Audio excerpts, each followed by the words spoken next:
औज़ु बिल्लाहि मिनश शैतानिर रजीम। बिस्मिल्लाहिर रहमानिर रहीम। अल्लाहुम्मा सल्लि अला सय्यिदिना व मौलाना मुहम्मदिन व अला आलि सय्यिदिना व मौलाना मुहम्मदिन व बारिक व सल्लिम। अल्लाहुम्मा रब्बी ज़िदनी इल्मा, रब्बी ज़िदनी इल्मा, रब्बी ज़िदनी अमला। आज हम बात करते हैं आसमान पर जाने के रास्ते, और वो इल्म जो आज तक कभी किसी ने बयान नहीं किया होगा। और ये वो फलसफा है जो हमारे पीरो मुर्शिद सखी सुल्तानुल आरफीन बुरहानुल वासिलीन मुक्तदाए कामिलीन फनाफ़िज़ात यानी याहू हजरत सखी सुल्तान बाहू रहमतुल्लाह ताला अलैह ने लोगों के सामने पेश किया। और ये जो फलसफा पेश किया, ये जो सरकार ने लोगों के सामने मामला के आसमान पर जाने के रास्तों का और खुदा तक पहुंचने के रास्तों का बताया, ये बिल्कुल कुरान, हदीस, अहले बैत तो सिहाबा और औलिया की सुन्नत रही है कि खुदा तक पहुंचने के जो तरीके और आसमान पर पहुंचने के जो तरीके हैं, बिल्कुल ये कुरान और हदीस में मौजूद हैं। और बहुत से अंबिया अलैहिमुस्सलाम खुदा तक पहुंचे हैं, दूसरे जहानों में पहुंचे हैं, बुलंदियों में पहुंचे हैं। ये नुक्ता उनके हाथ में आया और वो दूसरे जहान में पहुंचे। जिस तरह के हजरत इलियास नबी अलैहिस्सलाम हैं या हजरत खिजर अलैहिस्सलाम, ये सारे दूसरे जहानों में गए, सैर करते हैं, उस जहान का लुत्फ व करम हासिल करते हैं, इस जहान में भी आते हैं, उस जहान में भी जाते हैं। तो जब कभी ये जहान जो अल्लाह ताला ने कुरान में, हदीस में और बहुत से औलिया अल्लाह ने इनको खोला है, बहुत से लोगों ने इन पर फतवे लगाए, बुरा भला कहा कि ये कौन सा इल्म आ गया, जबकि हमें कुरान और हदीस यही तो इल्म देता है कि बुलंदी की सैर करो। इस्लाम आपको बुलंदी पर ले जाता है, मिराज पर ले जाता है। हम नमाज पढ़ते हैं तो क्या हदीस है नमाज के बारे में? अस्सलातु मिराजुल मोमिनीन। ये सलाह जो है ये मोमिनों के लिए मिराज है, सैर है। मिराज सैर को कहते हैं। सलाह यानी कि जो आप ये नमाज मुराकबा करते हैं, ये अल्लाह ताला आपको दूसरे जहानों की सैर करवाता है। और इसी मुराकबे यानी नमाज में खड़े होकर आप वो रास्ता भी अल्लाह से मांगते हैं कि इहदिनस सिरातल मुस्तकीमा, हमें सीधा रास्ता दिखा दे। कौन सा रास्ता? जो तेरी सिफात तक पहुंचे, जो मालिक तेरी जात तक पहुंचे। अनअमता अलैहिम, जिन बंदों पर तूने अपना फजल और इनाम किया, उन लोगों के जरिए से, उन लोगों के वसीले से, उन लोगों के मुरीद होने के बाद अल्लाह हमें भी वो रास्ता अता फरमाए। ये सूरह फातिहा की शरह है। डायरेक्ट तर्जमा सुनाना तो और बात है, इसकी जो हकीकी शरह है वो यही है कि हम उस जहान में जाएं जिस जहान का हमें कुरान और हदीस और हर नमाज में। और ये बात जान लें कि नमाज में जो हम सीधा रास्ता मांगते हैं, ये इस्लाम वाला रास्ता नहीं है। इस्लाम में आए हैं तो नमाज पढ़ रहे हैं, ये कुरान का रास्ता भी नहीं है, क्योंकि आगे लफ्ज बोले गए हैं, रास्ता उन लोगों का जिनको तूने पसंद कर लिया है, इनाम किया है। किन लोगों पर इनाम किया है? वो लोग जो लोग खुदा के राजों को जानने लग गए। हमारा ये जो मिशन था दुनिया में आने का, ये तो था खुदा तक पहुंचने का रास्ता। हम खुदा तक जाते, और खुदा तक वही ले जा सकता है जो गया हो। इसलिए ये पीरी मुरीदी का मामला सिलसिला चला। यानी मुर्शद और मुरीद, मुर्शद होता है राह दिखाने वाला, मुरीद होता है इरादा करने वाला। यानी ये काम चला ताकि उम्मत मोहम्मदिया के औलिया अल्लाह उम्मत मोहम्मद को सल्लल्लाहु अलैहि वसल्लम को सिफात इलाही का रंग चढ़ाएं, फिर जात इलाही में जाकर फना कर दें। अब अल्लाह तक जो पहुंचने के रास्ते ये हजरत सुल्तान बाहू ने अपनी सारी किताबों में लिखे हुए हैं कि कैसे आप अपने वजूद को बनाएंगे तो आप दूसरे जहानों की सैर करेंगे, जिसको सुल्तानुल आरफीन कहते हैं मश्क वजूदिया। यानी कि तेरे अंदर जो वजूद एक और नूरी वजूद है, उसके ऊपर इसमें जात, इसमें सिफात, आयात इलाही को नक्श कर, मरकूम कर। जब तू ये करेगा तो तेरे अंदर ऐसा नूरी हजूरी ताकतवर वजूद पैदा होगा। तेरे उस कलामे इलाही की बरकत से, उसके तसव्वुर से ऐसा तेरे अंदर वो नूरी हजूरी वजूद पैदा होगा, बल्कि एक नहीं हजारों पैदा होंगे, जो तुझको परवाज करवाएंगे दूसरे जहानों की।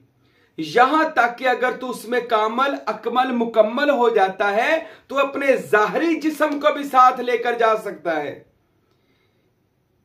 जैसा कि मौलाए कायनात के बारे में तारीखों में लिखा है कि उनका जिस्म अतहर दुनिया से गायब हो गया था। बहुत से मौरखीन ने अलग-अलग मामला लिखा है, यह भी लिखा है कि उनका जिस्म अतहर दुनिया से गायब हो गया था। तो खुदा तक पहुंचने का रास्ता हासिल करें। याद रखें, यह रास्ता हमें दुनिया से नहीं मिलेगा, यह रास्ता हमें ये जाहरी लोगों से नहीं मिलेगा जो आज हमें ये मिंबरों पर बैठकर ये दीन पढ़ाते हैं, सिखाते हैं और काफिर और मुसलमान के झगड़े करते हैं। ये लोगों से नहीं हमें ये वो रास्ता मिलेगा जो खुदा तक जाता है। वो रास्ता सिर्फ और सिर्फ हमें औलिया अल्लाह से मिलेगा, सूफिया से मिलेगा, उनसे मिलेगा जो उन रास्तों से खुदा तक पहुंच चुके हैं। खुदारा अपनी पहचान करें। अल्लाह ने बंदे को अपना इन जानशीन बनाया है। जानशीन यानी नायब बनाया है। नायब का काम है अपने आका से रजू रखे। नायब का काम है अपने मालिक से मिलने जाया करे। नायब का काम है जिस जगह से आया है कभी वहां पर जाकर चक्कर भी लगाया करे। सिर्फ दुनिया के चक्करों में ना रहे। एक दूसरे को काफर काफर करने वाले इन लोगों से बेजार होकर जब तक आप इस रास्ते पर नहीं आएंगे। कौन सा रास्ता? इहदीना सिरातल मुस्तकीमा। हमें रास्ता दिखा दे। कौन सा रास्ता? अनअमता अलैहिम वाला, इनाम याफ्ता बंदों वाला। सुल्तानुल आरफीन सखी सुल्तान बाहू ने वो रास्ता खोल कर रख दिया, बता दिया, ऐ लोगो मश्क वजूदिया करो। क्या मश्क वजूदिया क्या है? खुदा के अस्मा को अपने ऊपर वारद करो। अल्लाह की कसम, नबी भी ऐसा करते थे सारे। हर नबी को सिफाती इसम मिला था। जिसको जितना इसम मिला और उसने उसका जितना मुराकबा किया वो उस इसम में फना हो गया और उसकी बका को हासिल कर लिया। इसी तरह सारे अंबिया को कोई ना कोई मुकाम मिला। जिन अंबिया ने सिफात इलाही को बहुत ज्यादा अल्लाह के अस्माए सिफात को अपने ऊपर वारद किया, उसकी मशक की, उसका मुराकबा किया, उसका ज्ञान किया, वो अपने बातन तो बातन अपने जारी वजूद को लेकर भी दूसरे जहानों में चले गए। अल्लाह के लामहदूद जहानों में चले गए। सबसे ज्यादा जो मश्क वजूदिया और खुदा के जाती इसम का तसव्वुर किया है, ख्याल किया है, मुराकबा किया है, वो जनाब मुहम्मद रसूलुल्लाह ने किया है। इसलिए सल्लल्लाहु अलैहि वसल्लम, इसलिए तो रसूलुल्लाह सल्लल्लाहु अलैहि वसल्लम अपने जिस्म समेत लाहूत ला मकामे यहां तक कि वकाबा का हुसैनी अवदना अल्लाह ताला के कुर्बे खास में चले गए और वहां पर पहुंचे जहां पर कोई भी नहीं पहुंचा था और हजूर जिस्म के साथ गए। अब बाकी तो सारी सुन्नतें आपको और मुझको याद हैं। ये सुन्नत भी पूरी करनी है, वो सुन्नत भी पूरी करनी है, तो ये सुन्नत भी पूरी करनी है कि हमने मिराज करनी है। मिराज किसे कहती है? फिर मैं बता दूं, अस्सलातु मिराजुल मोमिनीन। सलात अरबी का लफ्ज है जिसके मैंने राब्ता करना। हम नमाज पढ़ते हैं तो खुदा से राब्ता करते हैं, लेकिन होता नहीं है। क्यों नहीं होता? क्योंकि अभी दिल जिंदा नहीं हुआ। जब तक ला सलाता इल्ला बिहुजूरुल कल्ब, जब नमाज कायम नहीं हो सकती जब तक दिल जिंदा ना हो।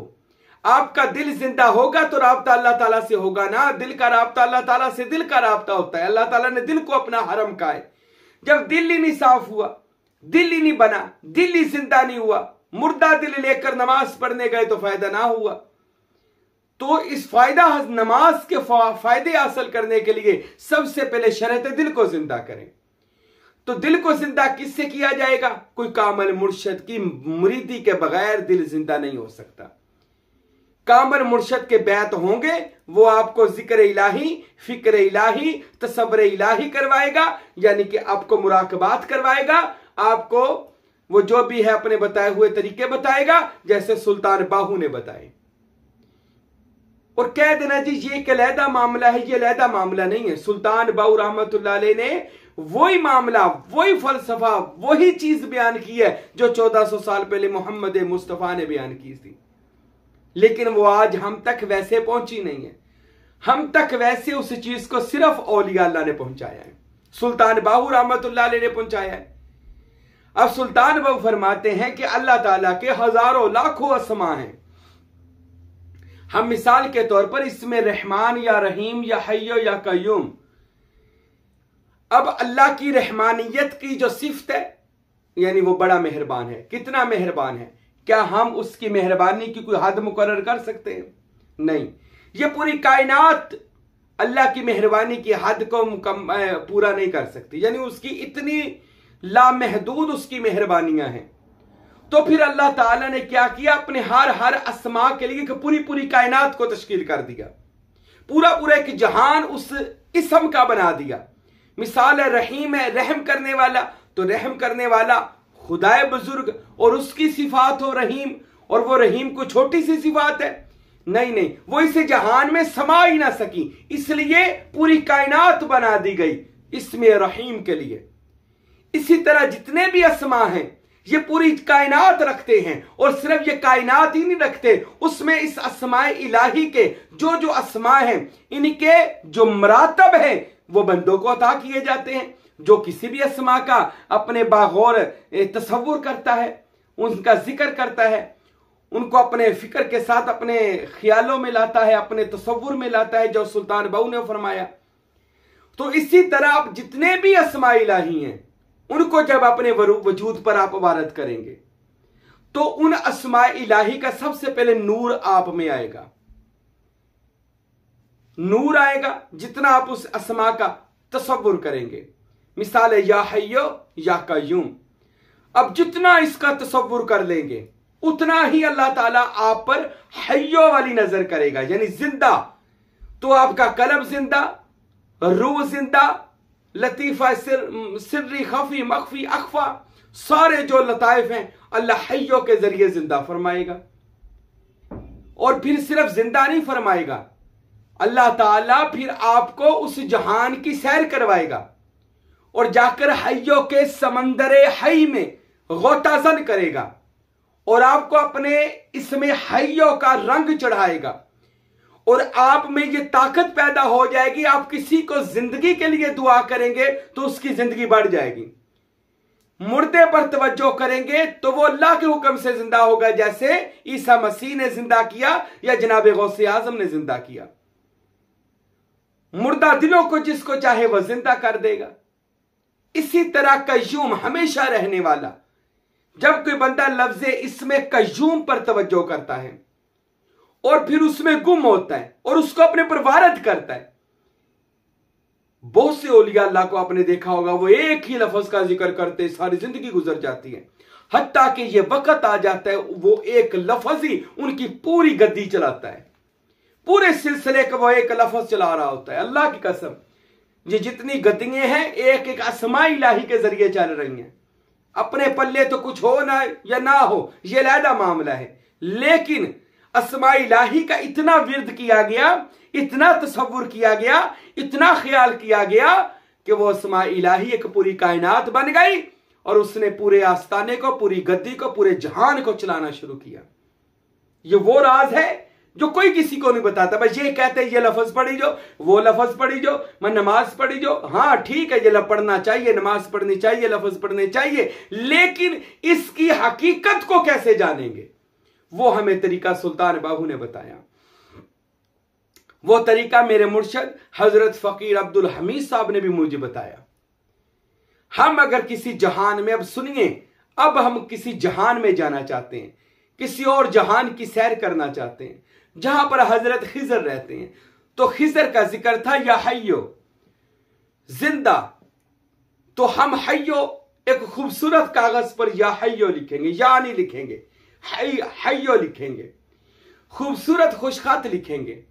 फिर उसका इतना तसव्वुर ख्याल में, दिल पर हय्यो, आंखों पर हय्यो, वजूद पर यानी सातों लताइफ पर हय्यो लिखेंगे, तो आपका आस्ता आस्ता वजूद जो है वो अस्माए इलाही का तिलिस्म बन जाएगा, नूरी जुस्सा बन जाएगा। फिर वो परवाज करेगा, बल्कि परवाज करने से पहले ख्वाजा खिजर उससे मिलने तशरीफ ले आएंगे और उसका मुर्शद बातन में आकर, करीम मुर्शद बाजू पकड़ेगा और उसको उस जहान की सैर कराएगा, उस आसमान की बुलंदी पर ले जाएगा जहां पर जनाब खिज़र रहते हैं। आसमान के मैनी भी सुन ले, आसमान के मैनी है बुलंदी, यानी बुलंदियों पर जाना। तो बुलंदियों पर जाने के लिए उस बुलंद जात के बुलंद अस्मा की सीढ़ियों से चढ़ना पड़ेगा, वो आपको खुदा तक पहुंचाएंगे। इसी तरह किसी भी अस्मा को आप जब करते हैं तो वो अस्मा आपके लिए एक रास्ता खोलता है और आप उसमें गुम होते हैं। मिसाल के तौर पर फिर मैं आपको बताता हूं, एक लफ्ज है या रज़ाक, रिज़्क़ देने वाला। अब रिज़्क़ सिर्फ पैसे को नहीं कहा जाता, रोटी को नहीं कहा जाता, हर वो चीज जो अल्लाह ताला की तरफ से आपको मिले वो रिज़्क़ ही होता है। तो जो बंदा या रज़ाक का तसव्वुर करता है और अपनी सांस के साथ या रज़ाक रज़ाक रज़ाक सांस के साथ इसका जिक्र करता है, अल्लाह उसके लिए रिज़्क़ का जहान खोलता है। अच्छा, ये जहान जब खुलता है ना, कायनात खुलती है, अल्लाह की कसम, बंदे को उस जहान में ले जाया जाता है, उस पर रज़ाक रंग मरज़ूक यानी मरज़ूक का रंग चढ़ जाता है, खुदा का रंग चढ़ जाता है, रज़ाक का रंग चढ़ जाता है। वो बंदा जिसके लिए तवज्जो भी करे कि इसके रिज़्क़ में बरकत आए तो उसके लिए रिज़्क़ में बरकत आ जाती है। वो जिसके लिए तवज्जो करे उसका काम होना शुरू हो जाता है। वो जिसको गनी करना चाहे गनी कर देता है अल्लाह के हुक्म से। क्यों? उस पर उस इस्म का रंग चढ़ा। खुदारा ये इल्म भी हासिल करे जो औलिया अल्लाह ने लोगों को दिया है। ये सिर्फ रोज ये इल्म बातें करते रहना, इल्म गैब पर बहसें कोई कर रहा है, कोई हाजिर और नाजर पर बहसें कर रहा है, कोई नूर और बशर पर बहसें कर रहा है, कोई औलिया अल्लाह के इख्तियारात पर बहसें कर रहा है। खुदारा इन चीजों से निकले। नहीं तेरा नशेमन कसरे सुल्तानी के गुंबद पर, अरे तू शाहीन है बसेरा कर पहाड़ों की चट्टानों पर। ये कहां पर हम गुम हैं? खुदा तक पहुंचने के रास्ते मौला अली शेर खुदा ने बताए हैं। आपने खुद फरमाया, लोगों सुनो, मेरी जिंदगी में मुझसे पूछ लो, मैं जमीन से बेहतर आसमान के रास्तों से वाकिफ हूं। ये कौन कह रहा है? मौला अली कह रहे। अब वो इल्म किसने लेना है? मौला अली से। मौला अली ने तो वो इल्म सीना ब सीना अपने बेटों के जरिए पूरी कायनात को दे दिया है, पूरी कायनात के औलिया को दे दिया है। अब उनसे हमने हासिल करना है। सारी जिंदगी बहसों में नहीं गुजारनी, फलां साहबी ने क्या कर दिया, फलां ने 11वीं का खत्म क्यों दिला दिया। खुदारा बस करें इन बहसों को, खुदा तक पहुंचने का रास्ता हासिल करें। अल्लाह की कसम, आप जब उस खुदा तक उस जहानों की सैर करेंगे ना, ये इल्मे गैब, ये हाजिर व नाजर, ये मुश्किल कुशा, ये 11वीं शरीफ, ये 12वीं शरीफ, अरे ये तो सिर्फ इस साल में नसूद के झगड़े हैं, इस दुनिया के रोले हैं। अल्लाह की कसम, बुलंदियों पर जाओ, आसमानों पर जब जाओगे तो वहां पर ये कोई रोले नहीं है, बल्कि सिबगातुल्लाह का ऐसा रंग चढ़ जाता है, मुश्किल कुशाई भी बंदे के अंदर आ जाती है, हाजिर व नाजर का मुकाम भी अल्लाह बंदे को अता कर देता है। ये 11वीं 12वीं के सारे झगड़े वहां पर खत्म हो जाते हैं। क्यों? बंदे पर राज इलाही खुल जाता है, बंदे पर तौहीद के राज खुलते हैं, बंदे पर अल इंसान सिर्री व अना सिर्रहू। अल्लाह फरमाते हैं बंदा मेरा राज है, मैं इसका राज हूं। फिर बंदे को राज मिलते हैं। ए बंदे आ, ये सारा कुछ मैंने तेरे लिए पैदा किया है, ये जहान तेरे लिए मुसख्खर किया है। कभी सुलेमान इस जहानों की सैर करता था, कभी खिजर इस जहानों की सैर करता है, कभी जनाब अदरीस इस जहानों की सैर करते हैं, कभी ईसा मसीह इस जहानों की सैर करते हैं, और कभी मुहम्मदुर रसूलुल्लाह अर्श मौला की सैर करते हैं। और ऐसी सैर करते हैं कि कोई वैसी सैर नहीं कर सका। उसके बाद ये दरवाजा बाबे मेराज खुल जाता है। नबी पाक ने फरमा दिया, लोगों अस्सलातु मिराजुल मोमिनीन, ऐसा मुराकबा करो वो मुराकबा तुम्हें खुदा की सैर करवा दे, अर्श की सैर करवा दे, लाहूत व लामका की सैर करवा दे। ऐसा मुराकबा करो। वो कौन सा मुराकबा है? वो अस्माए इलाही में फना होने का मुराकबा है। अल्लाह की कसम, जो अस्माए इलाही में फना होकर बका हासिल करता है, अल्लाह उसके लिए सारे जहान के राज़ों को खोल के रख देता है। बंदे आ, मैंने ये पूरी कायनात तेरे लिए बनाई है, तेरे लिए चांद सूरज तारे, ये कहकशाएं, ये लामहदूद खला में खड़े हुए जितने सियारे, ए बंदे मैंने तेरी खातिर बनाए हैं। तो अल्लाह ताला बंदे को वो इख्तियार अता कर देता है। कब? जब बंदा अरूज पर जाना चाहे तब, जब बंदा बुलंदियों को पाना चाहे तब, जब बंदा आसमान और लाहूत और मकां की सैर करना चाहे तब अल्लाह ताला बंदे पर यह राज खोलता है कि बंदे आ मेरी सिफात में गुम हो जा, मेरी जात में गुम हो जा। हमें ये फलसफा पेश किया, बताया हजरत सखी सुल्तान बाहू हक बाहू सुल्तान ने। आपने फरमाया लोगों, मोहम्मद मुस्तफा ने सिफात नहीं जाती इसम का तसव्वुर किया। किसका? इसमें अल्लाह ज़ात का, अल्लाह के जाती इसम का, जो खुदा का जाती अल्लाह इसम था। सुल्तान बाहू ने कहा इस पर तवज्जो करो, इस पर तसव्वुर करो, इस पर ज्ञान करो, इस पर मुराकबा करो, आंखों पर लिखो, दिल पर लिखो, पूरा वजूद मश्क वजूदिया बनाओ, अस्माए इलाही और ज़ाते इलाही से भर दो। फिर सुल्तान बाहू ने सिर्फ बताया नहीं, बना के दिखाया, अपनी किताब में लिख कर दिखाया। फरमाया ये देखो, सुल्तान उल आरफीन ने फिर ये लिखा। ये किताब है सखी सुल्तान बाहू की नूरुल हुदा शरीफ। इसका तर्जमा किया हक नुमा मेरे पीरो मुर्शद हजरत फकीर नूर मोहम्मद सरवरी कादरी कुलाचवी साहब इरफान रहमतुल्लाह अलैह ने। और ये नक्शे वजूदिया बनाया। ये देखें, ये जहानगों की सैर करता है। ये नक्शे वजूदिया जो है ये अस्मा इलाही से भरा, सिफात इलाही से भरा, ये सारे जहानों की ये नूरी हजूरी वजूद सैर करता है। कब सैर करता है? सुल्तान बाहू फरमाते हैं इसमें अल्लाह जात को तसव्वुर में लाओ, दिल पर नक्श करो, बातन में नक्श करो, आंखों पर, जुबान पर, कानों पर, अपने वजूद, अपने सातों लताइफ हफ्ते अंदाम पर इसमें जात की जरब लगाओ। जरब में नहीं है, तसव्वुर करना है, मुराकबा करना है, ख्याल करना है कि मेरे दिल पर अल्लाह लिखा हुआ है, मेरी जुबान पर अल्लाह तसव्वुर से नूर से लिखा हुआ है। फिर ये मुराकबा रोज करना है। ये वो दायमी नमाज है, मुराकबा है जो आपका कॉन्टैक्ट दूसरे जहानों से करवाएगा।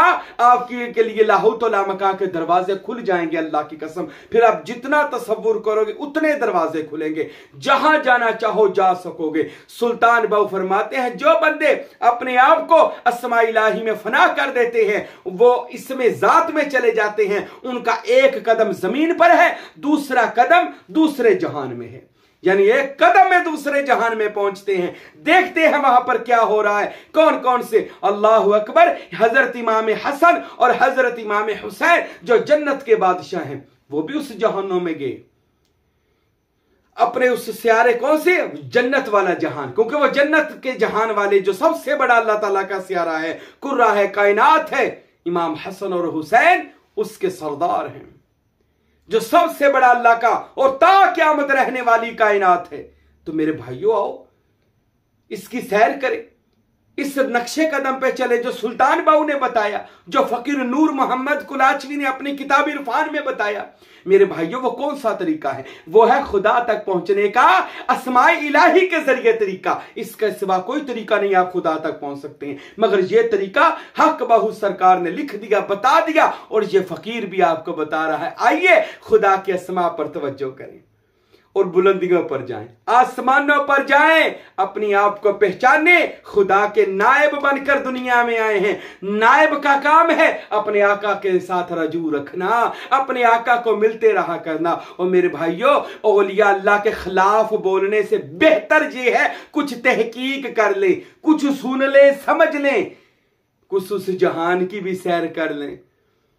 उल्लामा इकबाल कहते हैं काम दोनों का है परवाज करना, फकत इस एक फिजा में, पर करगस का जहान और है, शाहीन का जहान और है। ए दुनियादार तेरा जहान और है, पर अल्लाह वालों का जहान और है। वो कौन सा जहान है? अल्लाह के औलिया अल्लाह तक पहुंचते हैं। अब अल्लाह तक पहुंचने का मैंने तरीका भी बता दिया। अस्मा इलाही पर तवज्जो करें, आप पर अल्लाह की कसम राज खुलेंगे, राज दरवाजे खुलेंगे। आप पर अस्मा इलाही के और उस जहानों की सैर ही नहीं बल्कि होगी, बल्कि उनके इख्तियारात तुझे मिलेंगे। हैरान हो जाएगा तू, यार इतना बड़ा जहान, इतनी बड़ी कायनातें। जब गौसे पाक रहमतुल्लाह अलैह के लिए जब पूरी कायनातें मुसख्खर की गई ना, आप सरकार ने तो सारे जहानों को, क्योंकि इसमें अल्लाह ज़ात पाया था और उस वजह से आसमान तक पहुंचे। तो गौसे पाक फरमाते हैं अब ये दुनिया ऐसे है जैसे मेरे हाथ पे रखा हुआ राई का दाना। अब राई के दाने के बराबर ये दुनिया हो गई है। ये गौसे आजम के नजदीक है। अल्लाह अकबर। तो मेरे भाइयों, ये तब होता है जब बंदा अस्मा इलाही करता है। सांस के साथ करना है, तवज्जो के साथ करना है, दिल पर करना है, आंखों पर वो अस्मा को नक्श करना है, फिर उस अस्मा के जरिए अल्लाह तक जाना है। हजरत रसूल पाक और गौसे पाक सुल्तान बाहू फकीर नूर मोहम्मद साहब, वो यही इस्म को अपने ऊपर करते थे, फिर इस जहानों की सैर करते थे, इनको वारद करते थे, यहां तक कि इस इस्म में फना, ये देखें, इस इसमें अल्लाह ज़ात में फना हो जाते थे और अपना जिस्म इसमें ले जाते थे। और अब इसमें अल्लाह ज़ात में जब आप अपने वजूद को ले जाएंगे, फिर इस्म जहां चाहे आपको परवाज करवाएगा, जहां चाहे आप परवाज कर सकेंगे। पर शर्त यह है जिस्म को इस्म में कर दें। किसी कामल मुर्शद के बैत पे ले हों, पहले किसी के मुरीद हों, किसी को कुछ सीख लें, सीखेंगे आपको पता चलेगा यार ये क्या है, इससे आगे तो आसमान और भी हैं। मैं कहां पड़ा हुआ था, सारी जिंदगी इन दुनियादार बंदों के पीछे गुजार दी जो बहसें कर रहे हैं यूट्यूब पर बैठकर, और ये जो बक बक करते हैं यूट्यूब पर बैठ, ये सारी जिंदगी इन बेकार बंदों के पीछे गुजार दी। आओ किसी आरफ के पास चलते हैं, आओ किसी दाना के पास चलते हैं, आओ किसी उस बंदे के पास चलते हैं जो उस जहानों में हो आया है, सैर कर आया है। तो आइए मेरे दोस्तों, किसी कामल का बैत हो जाएं। फिर अभी मैं और मजीद वजाहत करूंगा इंशाअल्लाह ताला उस जहानों में जाने की सैर का तरीका क्या है, कैसे जा सकते हैं, और कुछ फकीर जी अपना तजर्बा भी बयान करेगा कि अल्हम्दुलिल्लाह उस जहान की मखलूकात कैसी हैं, उस जहान के रहने के ढंग कैसे हैं, फिर उस जहान से बंदे को क्या कुछ मिलता है, वो कौन सी कायनातें हैं और कहाँ पे हैं वो कायनातें। इंशाअल्लाह अगले बयान में हम जरूर बताएंगे। अल्लाह हम सबको औलिया अल्लाह की मोहब्बत और औलिया अल्लाह के नक्शे कदम पर और आसमान की सैर यानी बुलंदियों पर जाने की अस्माए इलाही के जरिए अल्लाह तौफीक अता फरमाए। आमीन वमा अलैना इल्लल बलागुल मुबीन।